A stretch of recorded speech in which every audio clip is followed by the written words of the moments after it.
mi amigo querido. Nuevamente, por la gracia de Dios, por su infinita misericordia, estamos aquí juntos para estudiar esta vez la lección número 10 para el 6 de diciembre del año 2025. El título de la lección es El verdadero Josué. Y el propósito de la lección de esta semana es enseñarnos algunos principios bíblicos de tipología. La palabra un poquito complicada, ¿no? Tipología. Vamos a ver qué significa la tipología y de qué manera Josué es un tipo del Señor Jesucristo, el gran libertador del pueblo de Dios a lo largo de todos los tiempos. Entonces vamos a la primera parte de esta lección hablando de la tipología bíblica.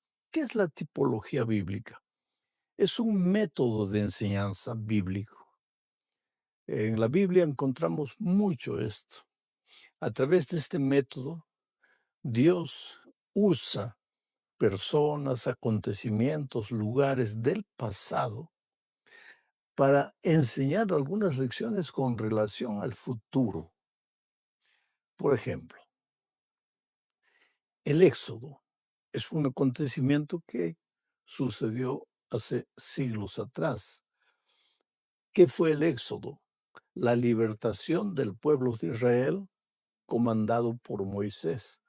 Él sacó al pueblo de la esclavitud de Egipto y lo llevó a la tierra de Canaán, la tierra de la libertad. Ese es el tipo, la figura, el acontecimiento del pasado. Pero eso de alguna manera tipológicamente anunciaba la libertación de los seres humanos de la esclavitud, no de Egipto, sino del pecado, para ser llevados a la tierra de la libertad, a nuestra Canaán celestial. En el primer caso fue Moisés el libertador, en el segundo caso es Jesús el libertador. Ese es el uso de la tipología en la Biblia. Bueno, algo que la lección presenta es la tipología de David. En el Salmo 22, si tú tienes tiempo, lee todo el Salmo 22. Tú verás a David delante de las injusticias, de la persecución que sufría, porque él había sido ya ungido como rey, pero Saúl no quería dejar el poder y lo perseguía, lo maltrataba. Entonces, David escribe el Salmo 22 diciendo sus angustias, su tristeza, su dolor. Y hay algunas expresiones de David en el Salmo 22 que no se entiende relacionadas con David, porque cuando su sangre fue derramada, en fin, cuando sus vestidos fueron destrozados, nada. Pero en este caso, David es un tipo del Señor Jesucristo, que un día sufriría para salvar a la humanidad y que finalmente sería crucificado en la cruz del Calvario. Resumiendo esta parte, tipología es un método de enseñanza a través del cual Dios usa acontecimientos, personas, lugares del pasado para enseñar lecciones futuras. De esta manera se ilustra mejor el Evangelio, el tema de la salvación o cualquier otro tema. Por ejemplo, en el Antiguo Testamento encontramos al Cordero que es sacrificado todos los días en el pueblo de Israel. Pero ese Cordero es el tipo del Cordero de Dios que quitará el pecado del mundo, o sea, un tipo del Señor Jesucristo. Cuando Adán y Eva pecaron, fueron preparados vestidos de pieles de oveja para cubrir la desnudez de Adán y Eva. Allí tenemos un tipo de lo que Jesús hace con la realidad triste del pecador desnudo, no físicamente, sino espiritualmente, y como la única solución para el ser humano es Cristo, el Salvador. Sabes, querido, en todas estas lecciones no debemos dejar en ningún momento al Señor Jesucristo de lado. El riesgo que corremos es tratar de explicar tanto la tipología desde el punto de vista teológico, desde el punto de vista hermenéutico y esto y aquello, y nos olvidamos que el Evangelio todo tiene como centro al Señor Jesucristo. Y con lo que realmente importa no es tanto entender qué es la tipología, aunque puedes hacerlo. Y la lección de la escuela sabática tiene muchos detalles que es bueno que tú estudies y subrayes. Pero lo que es necesario entender es que la vida cristiana es una vida de comunión con Jesucristo. Porque cuando tú estás triste, cuando estás pasando por dificultades, por problemas terribles en la vida, entender tipología no te va a ayudar de nada. Pero saber que Jesús está a tu lado, eso sí te va a ayudar. Saber que nunca estás solo, que el Señor no te abandona y que pases por donde pases, el Señor estará contigo y finalmente serás victorioso. Bueno, entonces vamos a la segunda parte de la lección, estudiando el tipo y el antitipo. ¿Qué es el tipo? Es la figura, acontecimiento, lugar, hecho del pasado. ¿Cuál es el antitipo? Lo que el tipo simbolizaba. Por ejemplo, el cordero en el Antiguo Testamento es el tipo. ¿Y cuál es el antitipo, el cumplimiento? Jesucristo, el Cordero de Dios que quita el pecado del mundo. El Éxodo es el tipo. ¿Y cuál es el antitipo? La salvación del ser humano del yugo opresor, no de Egipto, sino del pecado. Ahora, cuando estudiamos este asunto del tipo y el antitipo, tenemos que ver que hay tres maneras en que se puede aplicar los tipos. En primer lugar, en la vida de Cristo, este sería el cumplimiento cristológico. En segundo lugar, en la experiencia de la iglesia, este sería el cumplimiento eclesiológico. Y en tercer lugar, el cumplimiento escatológico, que tiene que ver cómo el tipo se cumple en los tiempos finales y en la destrucción final del mundo. Por ejemplo, Israel. Israel es un tipo, era verdaderamente una nación que vivió en el pasado, todo eso es correcto, pero también es un tipo de un cumplimiento futuro. ¿Qué significaba Israel en su cumplimiento cristológico?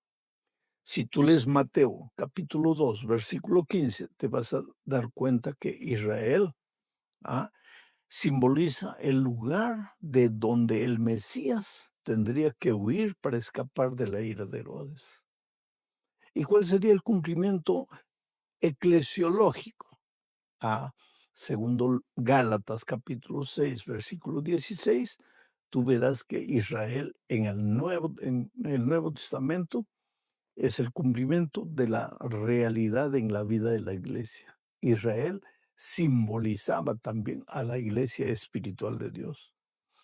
Y en el cumplimiento escatológico que tiene que ver con el tiempo del fin, según Apocalipsis capítulo 7, versículos 4 al 8 y también el versículo 14, veremos que Israel es un símbolo de los redimidos. En el grupo de los 144,000, por ejemplo, ahí está Israel de nuevo, por tribu por tribu. Pero Israel ya no existe. Israel fue un asunto del pasado. Este es el cumplimiento escatológico de Israel. Otro ejemplo, el Éxodo. Aquí está un poco más claro este concepto. En su fase cristológica, ¿cuál es el Éxodo? Porque de manera literal, ¿qué significó el Éxodo? El Éxodo fue cuando el pueblo de Israel salió de la esclavitud de Egipto y se fue hacia la tierra de Canaán. Ahora, este tipo, ¿cuál fue su cumplimiento cristológico en la vida de Cristo? Cuando Jesús salió de Egipto, después que Herodes había muerto, para retornar a Jerusalén. Y en la vida de la iglesia, el Éxodo en la vida de la iglesia, según de acuerdo con segunda a los Corintios, capítulo 6, versículo 17, simboliza la salida del pueblo de Dios del paganismo, del mundo que lo rodea. Y en su cumplimiento escatológico, ahí tendríamos que leer Apocalipsis 18:4 para ver que en su cumplimiento escatológico el éxodo significa la salida del pueblo de Dios, de la iglesia contaminada. Y esto se refiere ya al tiempo del fin, cuando Dios dice, salid de ella, pueblo mío, refiriéndose a Babilonia. El pueblo tiene que salir de una iglesia que no es completamente verdadera en el sentido bíblico, no respeta las enseñanzas bíblicas, sino que las mezcla con tradiciones humanas. El santuario también. El santuario, de acuerdo con Mateo 26, versículo 61, el santuario, en su cumplimiento cristológico, es el propio Señor Jesucristo. En su cumplimiento eclesiológico, de acuerdo con 1 Corintios capítulo 3, versículos 16, 17, el santuario simboliza al pueblo de Dios. Y en su cumplimiento escatológico, si tú lees Apocalipsis capítulo 3, versículo 12, verás que el pueblo de Dios son las columnas del santuario, o sea, el pueblo de Dios redimido también es un cumplimiento escatológico del santuario. Bueno, esta parte es un poco teórica, ¿te das cuenta? Es interesante conocer, estudiar, vuelvo a repetir, toma la lección, estudia, reflexiona, piensa, subraya, pero hay que tener cuidado de no perdernos en esto. En la tercera parte del estudio, que es lo más práctico y bonito, a donde el autor finalmente quiere llevarnos, vamos a ver a Josué como la figura tipológica. Es interesante que Moisés, de cierta manera, es un tipo de Josué, porque lo que sucedió en la vida de Moisés también sucedió en la vida de Josué. Pero tanto Moisés cuanto Josué son un tipo del Señor Jesucristo, que es nuestro verdadero Moisés y nuestro verdadero Josué. Moisés sacó al pueblo de Israel de la esclavitud de Egipto. Cristo nos saca de la esclavitud del pecado. Josué guió al pueblo en la conquista de la tierra prometida, en el desierto, conquistando, venciendo al enemigo, derrotándolo, devolviendo la tierra a los hijos de Dios. Pero Cristo es el verdadero Josué. Él es el que nos conduce en esta vida. Porque, queridos, la salvación ya es nuestra, pero el diablo no se queda tranquilo. Canaán ya era del pueblo de Israel. Sin embargo, ¿cuántas veces tuvo que enfrentar enemigos? La salvación ya es nuestra. Cristo ya murió por nuestros pecados. Ya nos sacó de la tierra de Egipto. ¿Pero acaso el diablo va a querer que nosotros lleguemos a Canaán? No, no, el diablo va a hacer todo lo que pueda y lo que no pueda también. ¿Para qué? Para destruirnos, para impedir que lleguemos a tener el reposo celestial con Cristo. Todos los días tú enfrentas luchas. Aparece un enemigo de una manera, de otra manera, dificultades. A veces esos enemigos no son exteriores, a veces esos enemigos están dentro de nuestro propio corazón, es nuestro propio carácter deformado por el pecado. Entonces tenemos luchas en la casa, en la familia, en la sociedad en que vivimos, en la propia iglesia de Dios. Hay dificultades, pero así como Josué condujo al pueblo de Israel a través de Canaán hasta encontrar el reposo, en la conquista final, así también Cristo nos conduce, nos acompaña, no estamos solos al querer disfrutar de la experiencia de la salvación que es en esta tierra incompleta, pero que será completamente eh, cum- cumplida allá en el reino de los cielos. Dios es maravilloso, queridos. La verdad es que No estamos solos en esta vida. Si en ese momento estás atravesando un momento de dolor, de dificultad, a veces te preguntas, pero ¿por qué? ¿Por qué si cuando Cristo llegó a mi vida encontré la salvación, por qué en este momento no puedo disfrutar de esa experiencia de salvación? ¿Por qué hay dolor? ¿Por qué hay lágrimas? ¿Por qué hay luchas? Es que todavía estamos peregrinando en esta tierra. Canaán no era el reposo pleno para Israel. El reposo pleno, completo, es cuando Cristo vuelva.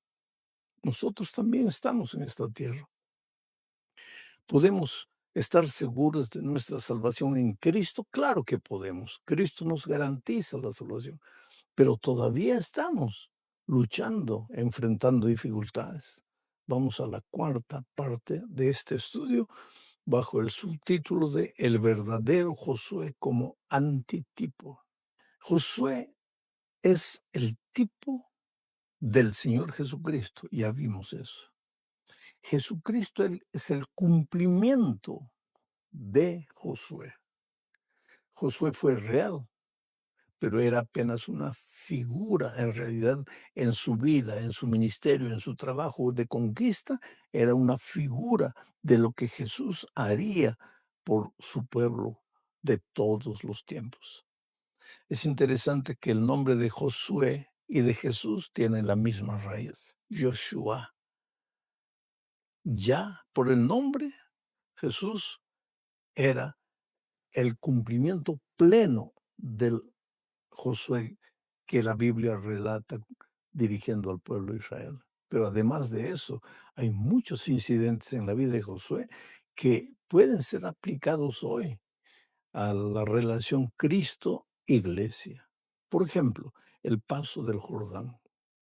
Josué condujo al pueblo de Israel a través del Jordán. Ese cruzamiento del río Jordán en realidad era una experiencia clave, porque hasta aquí habían estado en el desierto, ahora entraban a Canaán. Pero no había entrada a Canaán a no ser atravesando el río Jordán.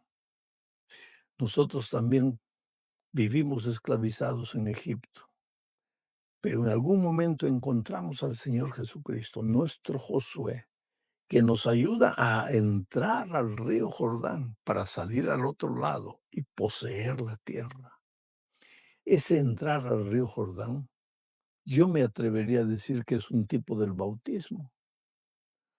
Mucha gente que ya podría ser bautizada, que ya estudió la palabra de Dios, dice, pero ¿por qué es necesario bautizarme? Yo te diría, usando esta figura del tipo y el antitipo, ¿por qué era necesario que Israel atravesara el río Jordán? Porque Canaán estaba del otro lado, porque de este lado estaba la esclavitud de Egipto, el peregrinaje en el desierto. ¿Por qué es necesario que el cristiano sea bautizado?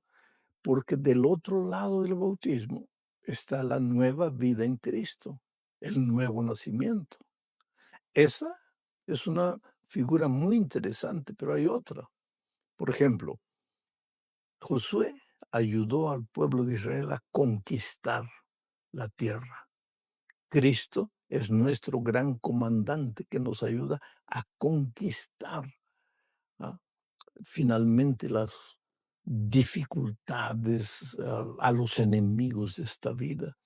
Por eso Pablo, escribiendo a los Efesios, dice que debemos tomar la armadura de Dios. ¿Para qué? Para que podamos resistir al enemigo, porque nuestro enemigo no es de carne y sangre, porque si fuera de carne y sangre, pues tendríamos que alimentarnos bien físicamente para enfrentarlo, pero nuestro enemigo es un enemigo astuto, una fuerza espiritual en las regiones celestes. Es por eso que la única manera de derrotar al enemigo para apoderarnos finalmente de Canaán celestial, nos es dada por gracia, porque la tierra prometida a Israel le fue dada por gracia. Sin embargo, el pueblo tuvo que luchar. La salvación plena en Cristo nos es dada por gracia. Sin embargo, mientras vivamos en esta tierra, pues tendremos que vestir la armadura de Dios. pero el enemigo no te puede derrotar. El hecho que el enemigo existe y la tentación existe, y eso es una realidad, no es argumento para que tú te entregues a una vida de derrota, de mediocridad espiritual o de conformismo, que digas, pues bueno, si el enemigo es una fuerza espiritual y yo soy un pobre ser físico, entonces yo estoy perdido, entonces puedo continuar cayendo. No, no, querido, porque así como finalmente el enemigo fue expulsado de la tierra de Canaán, Cristo en el Calvario ya hizo todo lo posible para que el enemigo no tenga más poder sobre ti. Otra figura interesante. Josué llevó al pueblo de Israel al reposo, aunque en esta tierra nunca tuvo reposo completo. Cristo nos lleva a nuestro reposo, pero no es nuestro reposo en esta tierra, aunque ya en esta tierra podemos usufruir las maravillas de la salvación. Cristo nos conduce a nuestro reposo celestial cuando finalmente el pecado no se levantará por segunda vez, cuando finalmente eh, pues habrá el pecado sido destruido, no quedará ni raíz ni rama. Ahora, ¿qué tiene que ver la última parte de nuestra religión? Jesús y nosotros. Aquí entran las guerras, oh querido. Vivimos en un mundo de guerra. Es que aunque ya podemos apoderarnos de la experiencia de la salvación, ya hay mucha ventaja. Porque el otro día alguien me preguntó y me dijo así, pero pastor, si yo soy salvo y continúo sufriendo, entonces ¿cuál es el mérito de la salvación? Porque si no acepto a Cristo, igual sigo sufriendo. Y si acepto a Cristo, igual también sigo sufriendo. Entonces, ¿cuál es la ventaja de entregarle la vida a Cristo? Ah, querido, es mucho. Porque cuando tú aceptas a Cristo en esta tierra, aprendes a cuidar mejor tu salud, aprendes a perdonar. Y uno de los venenos peores del alma es el rencor, el resentimiento, la envidia. Pero cuando le entregas la vida a Cristo, todo eso desaparece de tu vida. Y aunque continúas viviendo en este mundo de pecado y el dolor y la muerte y la enfermedad existen, pues tú ya estás libre de esas cosas diminutas que perturban tu vida, que no te dejan en paz. ¿Por qué? Porque cuando le entregas la vida a Cristo, dice, justificados pues para con Dios, tenemos paz, paz. Con paz puedes dormir, con paz puedes despertarte con ganas de luchar y de trabajar. Hay mucha diferencia entre el que tiene a Cristo y el que no tiene a Cristo. Ambos sufren las inclemencias de esta vida, pero el que no tiene a Cristo no tiene esperanza. El que tiene a Cristo tiene esperanza. Es por eso que aunque tengas que derramar una lágrima por algún motivo familiar, a veces es un hijo que está destruyendo su vida en las drogas, a veces el matrimonio que está tambaleando, a veces la vida financiera, la crisis, a veces una inundación, un incendio, cualquier cosa así. El dolor no es el fin, es el principio de una nueva experiencia con Cristo. Cada dolor nos hace renacer en Cristo. Atrévete a cruzar el río Jordán. Atrévete a caminar con Jesús, a enfrentar con Jesús cada día, cada lucha. No te desanimes. En resumen, terminando esta lección, la Biblia usa mucho la figura del tipo y el antitipo. ¿Qué es el tipo? La realidad pasada. ¿Qué es el antitipo? El cumplimiento. Cuando leemos los incidentes, los relatos, la biografía de personajes bíblicos, debemos ver de qué manera todo esto se cumple. Primero, en la vida de Cristo. Segundo, en la vida de la iglesia. Y tercero, en los tiempos finales, en los tiempos escatológicos. Mirando desde ese punto de vista, Josué no fue apenas un líder del pueblo de Israel. Josué fue un tipo de Cristo, el verdadero líder espiritual que no nos lleva por esta tierra física, que nos va llevando para nuestro hogar eterno con Cristo cuando Él venga. Un abrazo, querido, que Dios te bendiga ricamente. Chao.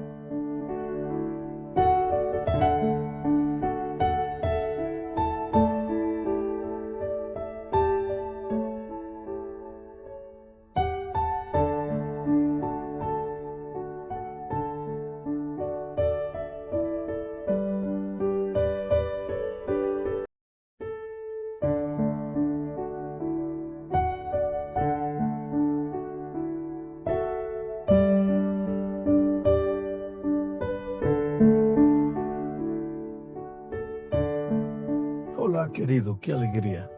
Vamos a estudiar la lección número 11 para el 13 de diciembre del año 2025. El título de la lección es Morando en la Tierra.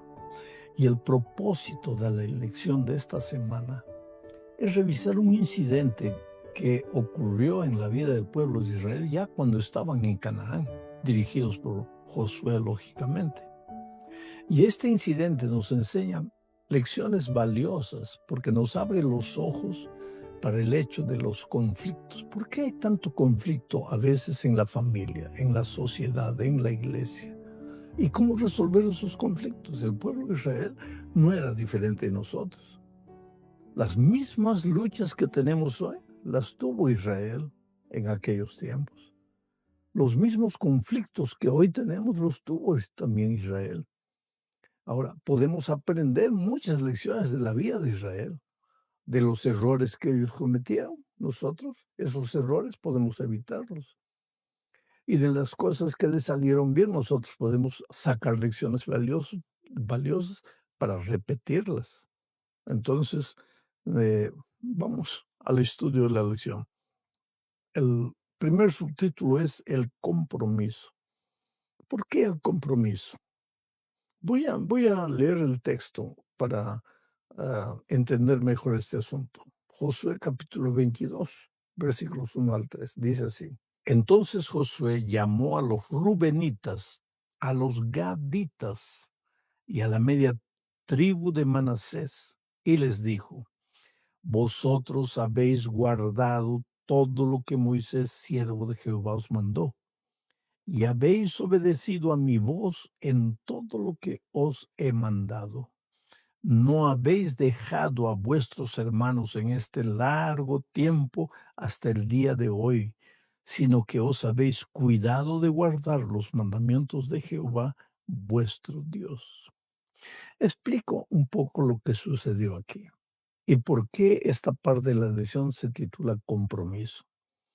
Es que cuando el pueblo de Israel estaba atravesando el río Jordán, ellos vieron un pedazo de tierra ya que pertenecía a Canaán, pero un pedazo de tierra sin atravesar el río Jordán. Y era una tierra fabulosa, especialmente para criar ganado, mucho pasto, muchos valles, muchas llanuras, extraordinarias tierra para que el ganado se reprodujese. Y como las tribus de Rubén, de Gad y la media tribu de Manasés eran ganaderos por excelencia, le pidieron a Josué, ¿podríamos quedarnos en esta parte para que es más apropiada para el ganado que tenemos? Entonces la respuesta de Josué fue, perfecto, pueden quedarse. Esta es la parte que Dios les va a dar a ustedes.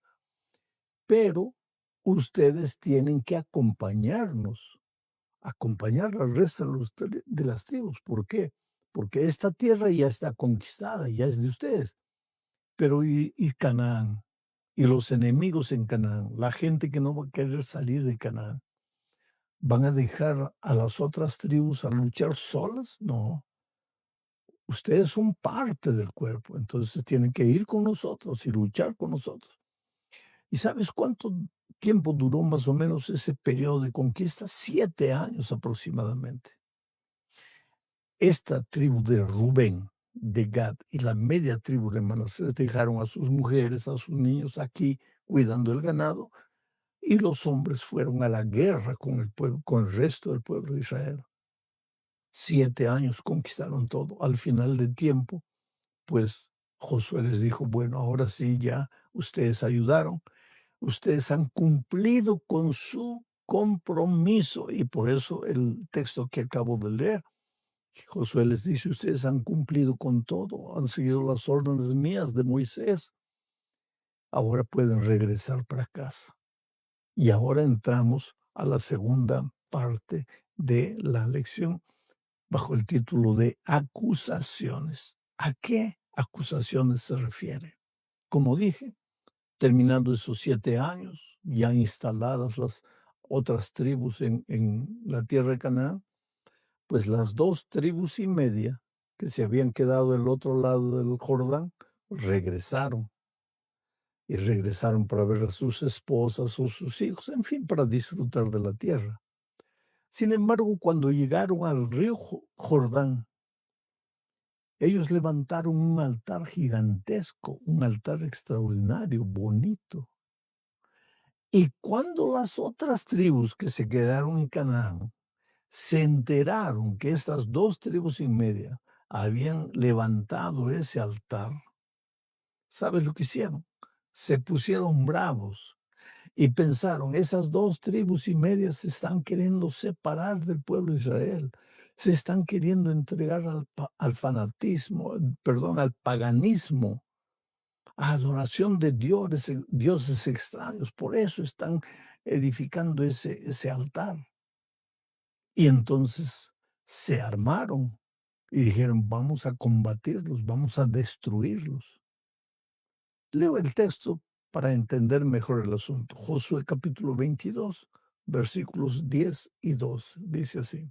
Y llegando a los límites del Jordán, que está en la tierra de Canaán, los hijos de Rubén y los hijos de Gad y la media tribu de Manasés edificaron allí un altar junto al Jordán, un altar de grande apariencia.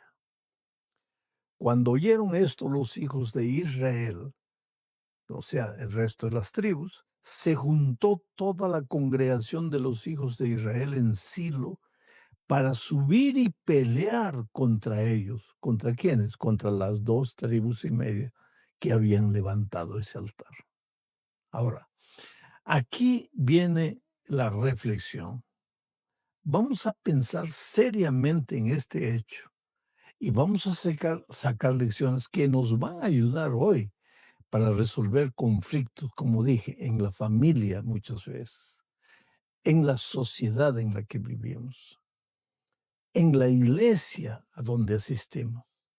Se podrían evitar esos conflictos, pero vamos a reflexionar en este incidente. En primer lugar, ¿por qué la mayoría de las tribus que entró a Canaán se puso brava cuando se enteraron que las 2 tribus y media habían levantado un altar gigantesco? ¿Por qué? Porque pensaron, ellos se están entregando al paganismo. En segundo lugar, ¿y por qué estas 2 tribus y media levantaron el altar? No ese altar, no porque querían entregarse al paganismo, sino porque querían levantar un monumento que recordase a sus hijos que ellos, aunque estaban de este lado del Jordán, continuaban formando parte del pueblo de Israel que estaba en Canaán. Sin embargo, aquí hubo un error. Primero, las 2 tribus y media, antes de levantar aquel altar, deberían haber consultado con Moisés, que era el líder, pero no consultaron. Hicieron sin explicar lo que estaban haciendo. Pero ahora viene el segundo error. Las otras tribus juzgaron los motivos de las 2 tribus y media sin escuchar explicaciones.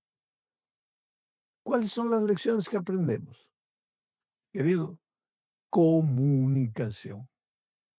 La mayor parte de los conflictos que aparecen en la familia, en la sociedad, en la iglesia, son por falta de comunicación. Autoridad es para ser respetada. Si el pueblo de Israel tenía límites, tenía líderes, Entonces las 2,5 tribus deberían respetar la autoridad de los líderes y deberían haber consultado. No lo hicieron. No se comunicaron.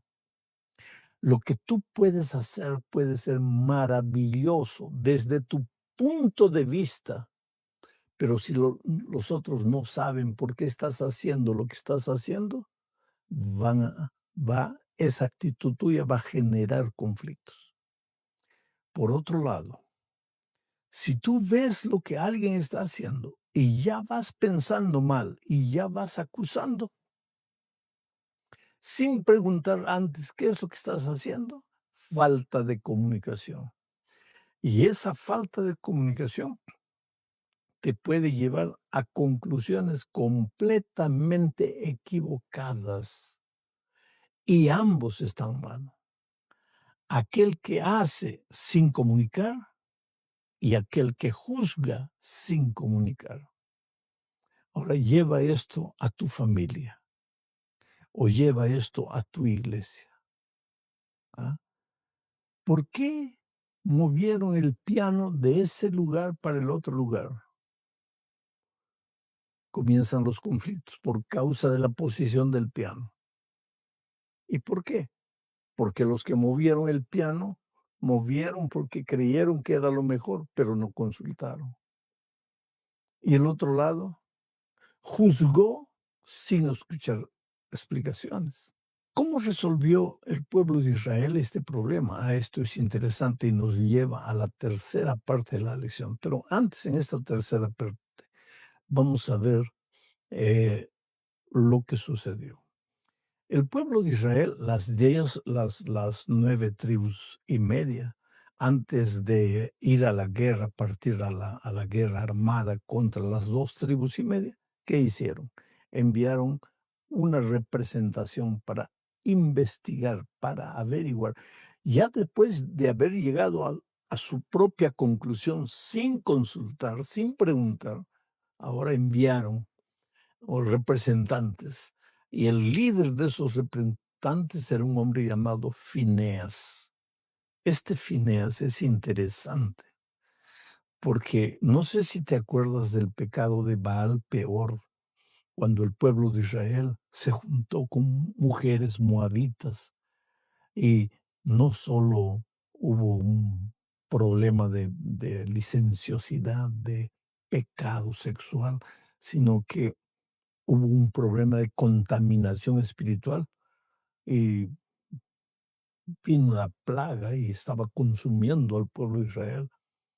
Y este Fineas apareció. Este Fineas era hijo de Eleazar, hermano de Aarón. Este apareció con una espada y vio que en una tienda, en una carpa, estaba un israelita con una moabita.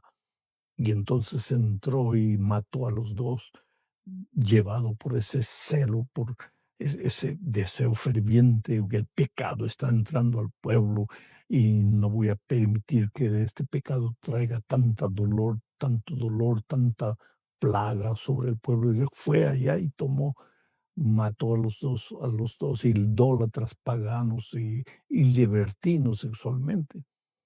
Y pues el pueblo de Dios lo admiró. Desde aquel tiempo, Fineas, hijo de Eleazar, cobró cierta fama, cierta imagen de hombre conservador, hombre valiente, hombre decidido.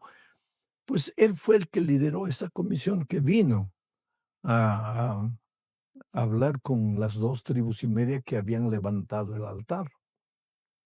Pero no vino sin preconceptos, con la mente limpia para oír y ver qué es lo que estaba pasando.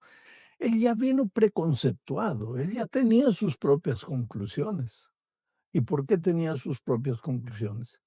Porque él había vivido el pasado en Baal Peor, cuando el pecado, el pueblo de Dios se contaminó con el paganismo y vino una plaga y una gran mortandad en el pueblo de Israel.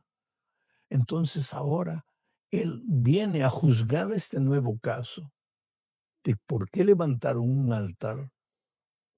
Vino a juzgar pensando en el pasado. En el pasado la gente se contaminó espiritualmente con el paganismo. Entonces él pensó, estas 2 tribus y media están construyendo este altar para hacer sacrificios paganos. Mira el preconcepto. Pero para él estaba todo maravilloso, porque él estaba juzgando un caso presente por el pasado. Y querido, no siempre la manera como se resolvió un conflicto en el pasado te va a servir para resolver un conflicto en el presente. No siempre el pasado se repite. Cada caso es un caso. No es porque sucedió esto con esta persona que va a suceder esto con la otra persona. No es porque este conflicto tuvo este origen que es ahora el conflicto presente va a tener el mismo origen. Hay que resolver un problema. Si quieres resolver el problema, hay que ir con cabeza limpia, sin prejuicios, sin preconceptos. Pero yo tengo experiencia. Pero si tienes experiencia y si Dios te ha dado la capacidad el don de ser un líder, entonces sé equilibrado. Oye antes de juzgar. Escucha antes de determinar. No llegues a tus propias conclusiones solo porque viviste un momento parecido en el pasado. Este fue el gran error de Fineas, de aquel grupo que fue enviado por Israel para investigar lo que estaba pasando. Leo Josué capítulo 22, 13 y 15. Dice así. Y enviaron los hijos de Israel a los hijos de Rubén y a los hijos de Gad y a la media tribu de Manasés en tierra de Galad, a Finés, hijo del sacerdote Eleazar, y a 10 príncipes con él. Un príncipe por cada casa paterna de todas las tribus de Israel, cada uno de los cuales era jefe de la casa de sus padres, entre los millares de Israel. Y pues entonces sucedió lo que te expliqué. Finés fue preconceptuado. Y preconceptuado no vas a resolver ningún problema. Viene alguien a conversar contigo, alguien que ha tenido varias caídas en el pasado, y lo primero que haces es pensar dentro de ti, bueno, este va a querer aquí endulzarme con palabras, yo ya conozco, yo ya sé quién es. No, querido, esa no es la manera de resolver un conflicto. Escucha. Y cuando esos comisionados escucharon, encontraron una respuesta que les mostró la realidad de por qué estas 2 tribus y media habían levantado aquel altar. Leo Josué 22, 26 y 27. Dice así, por esto dijimos, edifiquemos ahora un altar, no para holocausto ni para sacrificio, sino para que sea un testimonio entre nosotros y vosotros, y entre los que vendrán después de nosotros, de que podemos hacer el servicio de Jehová delante de él con nuestros holocaustos, con nuestros sacrificios y con nuestras ofrendas de paz. Y no digan mañana vuestros hijos a los nuestros, vosotros no tenéis parte en Jehová. Mira que las 2 tribus y media, de manera simple, sin alterarse, sin gritar, sin vociferar, sin querer defenderse, sin querer buscar la justicia y pensar, ¿por qué estos vienen aquí a atacarnos sin escucharnos primero? No, con voz mansa y tranquila explicaron. Hemos levantado este altar no porque queremos ofrecer holocausto a dioses paganos, nada, como un monumento conmemorativo para que un día, cuando pasen los años, eh, los hijos de ustedes no le digan a los nuestros, ustedes no son parte de Israel. No, hemos construido este altar para que ellos, nuestros hijos, los de ustedes y los nuestros, recuerden siempre que somos un solo pueblo. O sea, todo completamente diferente de lo que habían imaginado los que venían con acusaciones. Y ahí pues el conflicto se resuelve, porque cuando tú das una explicación con palabras coherentes, equilibradas, sensatas, el otro no va a ser loco para no querer entender la explicación. Muchos de los conflictos surgen porque todos queremos tener la razón. Nadie quiere ceder. Y lo peor, a veces nadie quiere escuchar al otro. ¿Por qué? Porque ya tiene sus propios conceptos. Y esos propios conceptos no lo ayudan mucho. Aumentan el conflicto que ya existe. En el Brasil existe una expresión. Cuando uno no quiere, dos no pelean. ¿Por qué? Para haber pelea, los dos tienen que querer pelear. Pero si este quiere, busca la pelea, pero este no responde. O responde de manera suave.